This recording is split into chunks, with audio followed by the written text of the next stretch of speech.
अंबाजोगाई कळंब रस्त्यावर पैठण येथे कारच्या धडकेत पायी चालणारा व्यक्ती ठार झाल्याने इसुपडगाव पोलीस ठाण्यामध्ये गुन्हा दाखल करण्यात आला आहे। सदर घटना दिनांक 12 नोव्हेंबर 2024 रोजी सायंकाळी 5:45 घडली होती।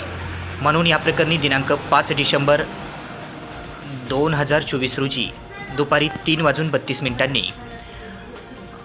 इसुपडगाव पोलीस ठाण्यात गुन्हा दाखल करण्यात आला असून आज शुक्रवार दिनांक 6 डिसेंबर रोजी सायंकाळी 5 वाजता माध्यमांना पोलिसांनी माहिती दिली आहे।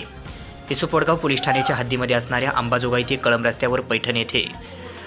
या ठिकाणी फिर्यादीचे पती हे कळंब अंबाजोगाई रोडने पैठण येथील वसुंधरा शाळेजवळ पायी चालत असताना कळंबकडून येणारी कार क्रमांक MH 44 Z 3885 हिचा चालक सूरज अविनाश गिरी याने सोनीजवळ याने त्याच्या ताब्यातील कार ही